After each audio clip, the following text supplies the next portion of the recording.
And so I would like all of the newly elected officials, if they'd come forward. Washington County Commission Chair Dean Cox took the honor of swearing in newly elected county officials by having them recite the sworn oath into office. And of the state of Utah.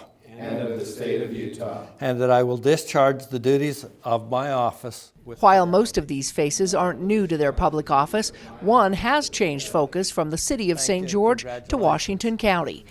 Former City Councilman Gil Almquist will now help oversee the county in his new role, replacing County Commissioner Zach Renstrom, who has moved on to the Water Conservancy District.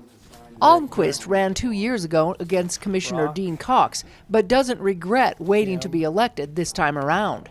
Losing by a little margin it was actually fine. I've told Dean many times I'm glad I lost because now we get to work together. And I've had a few meetings and more just informative, nothing substantive, but that show me how much he knows. And Victor, of course, is a great advocate for East County issues as well as, everywhere, but necessarily so because we are at large. As a county representative of government, he plans to give attention to all areas of the county. And so I look forward to serving from Enterprise to Hilldale and all points in between, because every one of those citizens deserves the county's attention.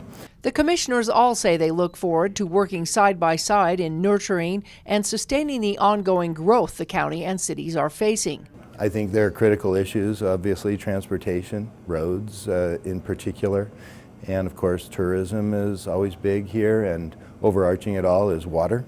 One new program Almquist would like to see is for those in the correction system to give back by helping domestic animals. We need to get a hold on animal care in the county, and we've talked with the sheriff and others about having a rehabilitation facility that will take burdens off of cities as far as, domestic animals that need care and either rehab or just proper ways for adoption, getting them medical treatment, things like that, and putting the inmates to work with not only construction, but as well as the opportunity to, get out of themselves and serve others. And in this case, heartbeat in an animal is a good way to get rid of recidivism and crime. And it's been proven that wherever those kind of facilities exist at jails, that the inmates can actually change their lives and become, valuable citizens again and not feel burdened by their past.